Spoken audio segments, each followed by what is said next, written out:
Hi everyone, so I'm Joe, and today I'm going to tell you about some work that I've done in the last couple of years or so on Near-BPS decoupling limits of string theory and M theory. Today we'll just focus on the M theory perspective, and we'll look at this from the M5.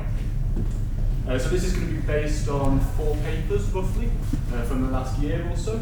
The first 3 are in collaboration with Neil, who spoke earlier, and the last one, which came out in February, is also with Eric Moshoff, who's in the University of Groningen.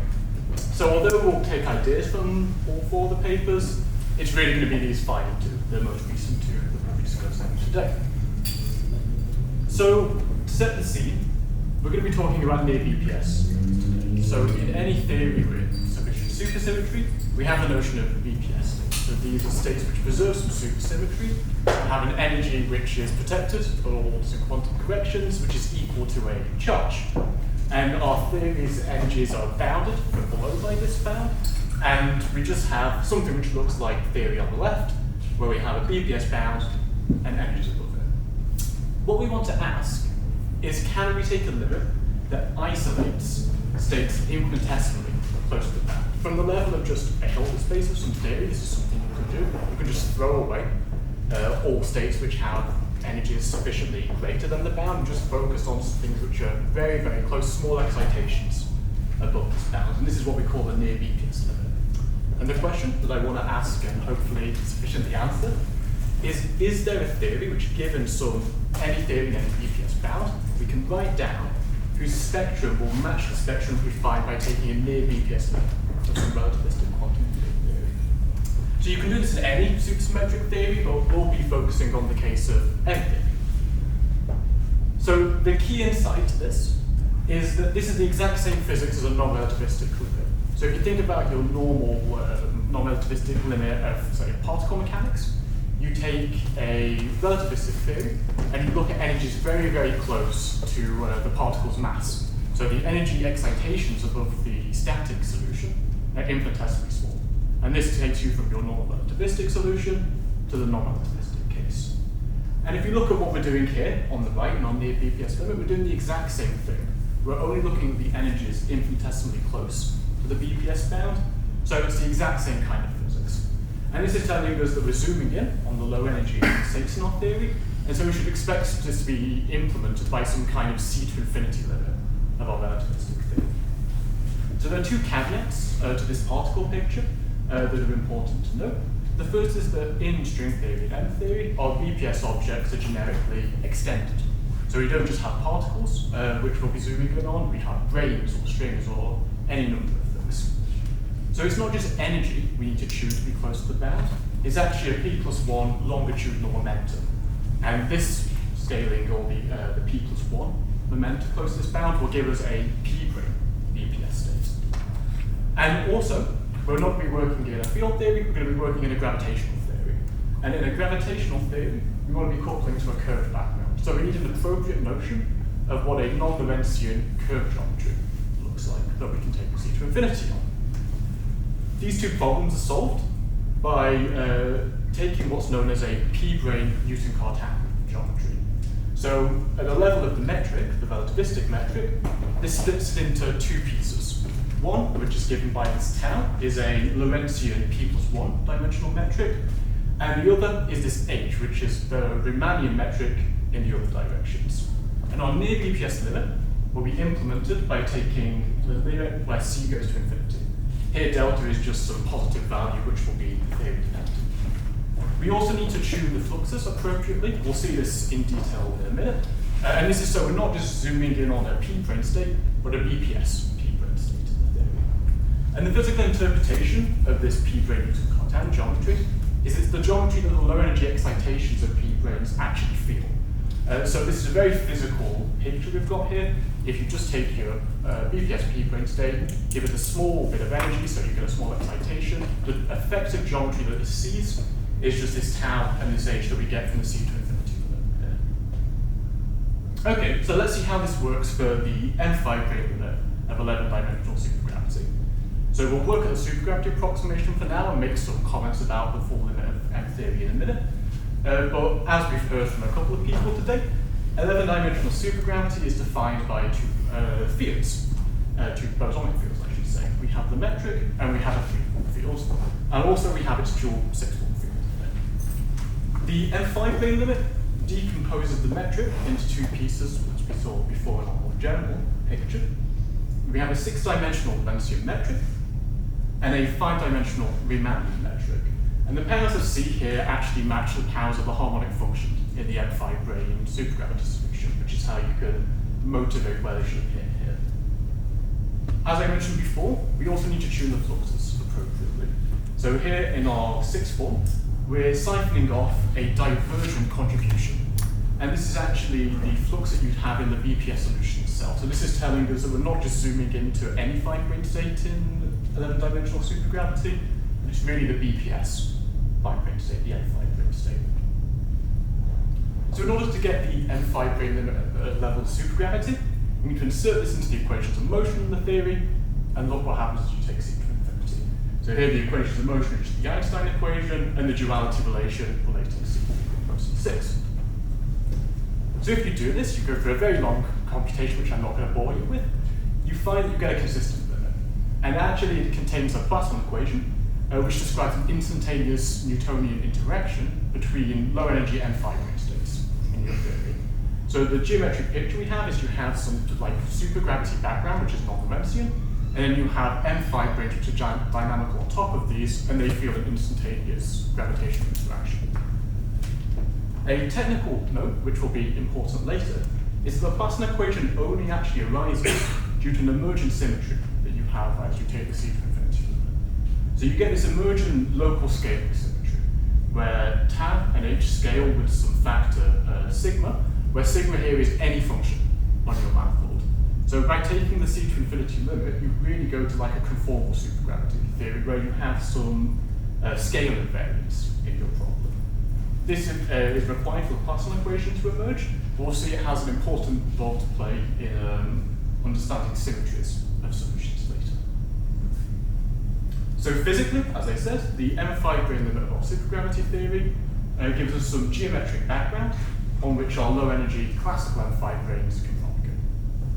And so this suggests that the quantum completion of this theory should be some kind of generalization of the 2, 0 theory, where we have interactions between the M5 branes in some non-trivial 5-brane background fields, and there's been some comments about how there should be some kind of realization of quantum geometry, non-commutative space-time stuff. Similar proposals have been made for strings and D-branes, but this isn't something we're going to touch on too much today. We'll stick solely to the classical regime of the supergravity book. So the M5 brane is one BPS state in 11-dimensional supergravity, but we have another longer one, the M2 brane. So we can ask how they arise in the M5 brane. And to do this, we can start with our relativistic M2 brane solution. So we just have some splits in our geometry. The TAs and the x directions will be parameterizing our M2 broad volume, and we have sigma and r, which will be the transverse. And we'll just scale our coordinates and our parameter r to get appropriate powers of C here. So in terms of our geometric structure here, the M2 broad volume directions will be some R1, 1 for the T's, and X will parameterize some circle, and we'll smear the M2 brane over a transverse 4 torus and have it be harmonic in this transverse R form here. This is all a well-defined relativistic solution at finite C, because we've taken our relativistic solution just before the diffeomorphism on it. The only thing that we need to fix is this exponent alpha here in the harmonic function. We really want this to be 0, because if this is 0, we can take the C to infinity limit, and we'll see that we get a M5 like non-relativistic limit structure. We have a C squared and a C to the minus 4 in the action here. But if alpha is positive or negative, we're going to get extra powers of C as we take C to infinity, and it's going to mess things up. If it's positive, we get extra powers of C, and if it's negative, the harmonic function just goes to 1, and we get no interesting curve solution. So we need some way to argue that it should be fixed to 0. And the way we do this is by asking that we preserve the number of M2 branes as we take up the limit. So the number of M2 branes is just going to be fixed by the value of the flux of the 7-form field strength. And if you go through the exercise of plugging the reprioritization of our solution in and working through, you find that this is only C independent if alpha equals 0. So we get what we asked for. This is not true in general. I should say this is only for specific solutions. It's actually really only true for BPS preserving solutions. So it's a nice test of consistency that we do actually stay within the M5-brane regime here. Okay, so using the scaling symmetry I spoke about earlier, we can take the near horizon layer of our non-relativistic solution. So we're really thinking about this in the straight C to infinity here. And we find that the factors of R cancel off from all the compact bits of the geometry, and the important bit is just this first thing here. So if you look at it, it looks like an ADS3, but we split it over two parts of our geometry. There's a bit in the C² bit, and a bit into the C to the -4 bit. So we call this NL ADS3, or non-lamenting ADS3. The NL does not stand for Neil, that. He's not here, so I can say that. And using the Galilean boost analog in this system, so the 5-brane boosts, you can show actually that the symmetries of this part of the geometry are exactly the conformal symmetries of the R1,1 bit. So we find that the isometries of NLADS3 are just two copies of the Virasoro algebra. You get something similar for the ADS3 case, but they only appear as asymptotic symmetries. The kind of novelty here is that when you go to the non-relativistic regime, these are proper bulk isometries of the theory. So we've seen that we can take a limit of the N2-brane solution of electric supergravity and find a near-horizon regime which gives us a CFT-like symmetry. So we can ask what happens if we take the 5-brane limit of the dual CFT. Do we get something that looks the same? So the dual CFT is ABJM. It's the worldvolume theory of multiple N2-branes. So for people who've never seen this before, a whistle-stop tour of ABJM, it has two gauge fields, which are governed by Chern-Simons terms. It has four complex scalar fields, which are in the bifundamental representation of the two gauge groups, and it has some fermions. But we'll just ignore the fermions for now. This is its action. We don't need to know too much about it, but just for reference, it has some scalar potential and a Chern-Simons level K.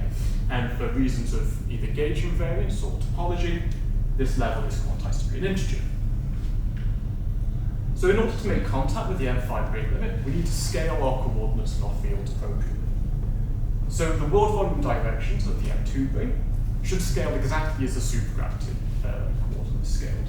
So our t's and our x's pick up either a factor of c or c to the -2. The scalar fields of ABJM represent the transverse coordinates to the branes. They're represented by the fluctuations of the brane into the transverse space. So we know how to scale them. We split the four complex scalar fields into two groups of two. We have one group which corresponds to the torus, which we smeared over, and one which is the proper transverse space, which the harmonic function was in. We scale one of them up with c, and one of them down with the factor c to the -2. If you do this, so put these reparameterizations in and take c to infinity in the action, you find that you get divergences. And this seems bad, but actually we can turn it into a constraint using the Hubbard-Shatanovich trick. The key to seeing this is to note that the divergence in the action is something squared. So it's a positive power of c, and something which here we've called w squared.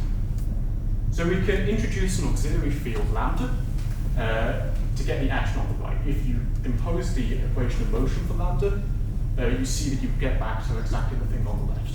However, all the powers of c on the right-hand side are now convergent. If you take c to infinity, nothing diverges now. You just kill off this final term. So now lambda only appears linearly in the action, and its equation of motion just imposes a constraint, w equals 0. It's a Lagrangian multiplier. So in our case, the constraint that we impose is the Basu-Harvey-Tereshima equation, which is this first-order differential equation for i's, and just constrains how they fluctuate along the circle direction of the M2-brane world volume. So at the limit, you can show that this is the only dynamical field in the theory. The ZAs have their dynamical kinetic term die off because they're subleading in C, So you can just consider this field. You can use this constraint to integrate over the circle direction to reduce the problem from a 3D one to an effective 2D one. So we find that the M5 brane limit of ABJM actually reduces to a two-dimensional signal model on the moduli space of this equation. So what's the physical interpretation of this? Physically, the Batu-Harvey-Terracino equations describe half BPS M5 brane states within ABJM. So they're endpoints for our M2 branes, and the way in which the M2 branes stretch between M5 branes is described by this equation. So this is the exact same diagram that Neil wrote down earlier for M5 branes, which are grey objects here, and blue M2 branes stretch between them. And as he brilliantly set me up for, at the endpoints, we get string-like degrees of freedom. So these are exactly the self-dual strings of the 2,0 theory. So this 2D signal model that we get in the M5 brane limit of ABJM is really just the near-BPS dynamics of these self-dual strings within the 2,0 theory. So this leads us very nicely to a proposal for non-Lorentzian holography. We can start with the standard relativistic case where we have M theory on an ADS4 cross S7 background, which we're all fairly sure now is dual to some UN plus UN ABJM theory. There have been thousands, probably, of papers that test this, and everyone's quite happy that this is true. So we can now take the M5 brane limit on both sides, which is what we saw just now. On the left-hand side, it takes us to low energy M5 branes on this non-Lorentzian background that we saw. And on the right, it takes us to this 2D signal model, which describes self-dual strings in the 2,0 theory. So, as we saw in the supergravity solution, the isometries of this NL ADS3 were just two copies of the Bird-Sommer algebra. And on the right, we have a 2D CFT, which has the exact same symmetry. So the zeroth order test, which is that the symmetries match on both sides, seems to go ahead. So this is our proposal for a non-Lorentzian holographic dual, where in the bulk we have a genuine non-Lorentzian supergravity theory. At least in this case for M5 branes and M2 branes. So let me conclude.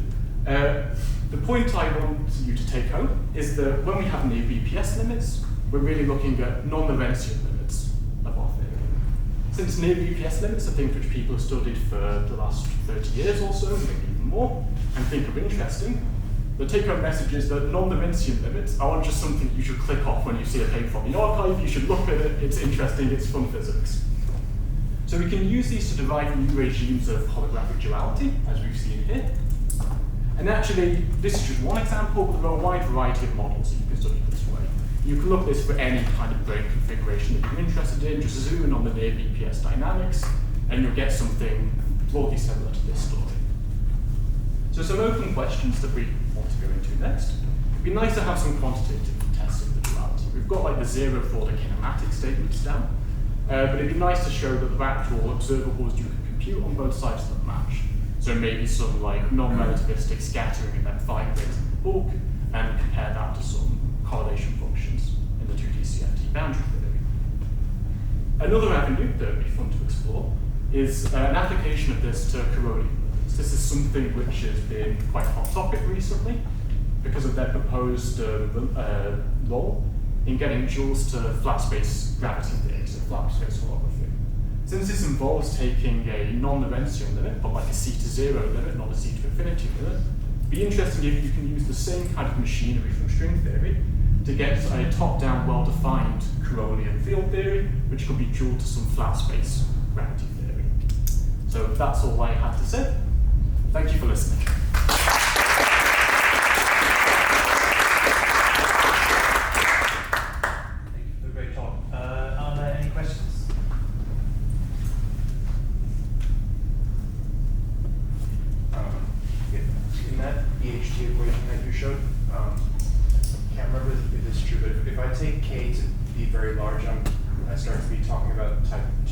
String theory, right? Yes. Yeah. Would it be expected that would equal 0 then? I see. So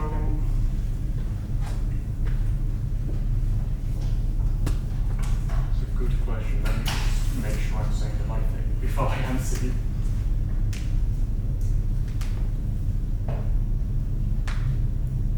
I think within the time, I can't remember how the wrapping works as you take k to infinity, so what the m2s and the m5s goes to.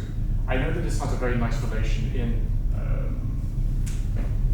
to things which are, I mean, the most well-studied example is the D3-D1 system, where you have norms equations which are formally very similar to this kind of thing within type 2b. And then you could uplift that to type 2a, so you have D2 stretching between D4s. And there the corresponding constraint equation is norms equations, which I think is kind of what you'd expect this to go to in that case. But I'm not 100% sure, and that's it, okay, that was gospel. Yeah, I have a question, and it's probably a good question, but Neil earlier mentioned this null reduction business. Yes. Yeah. Right, and I don't know too much about it, but like null reductions usually correspond to some non-relativistic theory. Yes. Is that exactly what's going on here as well? Fantastic, absolutely brilliant. So, in string theory, there's a duality between null reduction and between non-relativistic limits. So actually in string theory, you have null reduction and you have the non-relativistic string limit, and these are dual to each other. In fact, in order to get to M theory, via this null reduction story, the idea is that you're really taking like a D0 brane limit of type 2A string theory, and you're just increasing the number of D0s, and this gets you the entire, like when you get the entire tau, this takes you back to the M theory. So really, it works in that way because you have a well-defined way of doing DLCQs within string theory and M theory. Because like if you take just a normal field theory and try and do a DLCQ, this is not really a well-defined thing. This is kind of something you shouldn't ever do. But within string theory, because you have this duality with something you can define from first principle, so a non-relativistic limit, you get this exact same story, which is kind of the underlying reason why it all works. So yes, this is exactly the same, and it's related by duality to that kind of story. So for instance, we did the M5 brane limit here, but you could do the M2 brane limit, this has been studied, and this is usual to taking a DLCQ of M theory, which goes to this entire story that Neil was talking about. So the short answer is there's a bunch of string dualities which tell you that all of these things are the exact same. And there's a really interesting paper by Neil Zopers and his collaborator recently, which took this to extreme and said that basically everything is DLCQ. But yeah, right. Yeah, I've seen this paper and it's still open on my 500 tabs. But thanks for Maybe you said, but should I think of this as keeping some subset of operators in ABJM that flows yes. into some? Yeah, exactly. So we're basically just taking BPS bound in ABJM and just looking at things, operators which create states within that bound. So it's just some very small bit. Yeah, exactly. This is the kind of nice thing about our work, to me, it's nice anyway, is that we're not actually saying anything new. Like some other people try and put forward non-relativistic holography and they basically propose things from scratch. We're just saying you take a well-defined holographic setup and you just look at something in a very small energy band and you get something new. So we're not saying there's some new structure, we're just looking at something old in a new way. Which means that no one can say it's wrong because it's something that everyone says is correct. But yeah.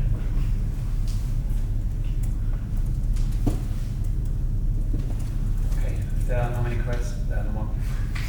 Jesus Christ, I really need a coffee. No more questions then. Thank the speaker again.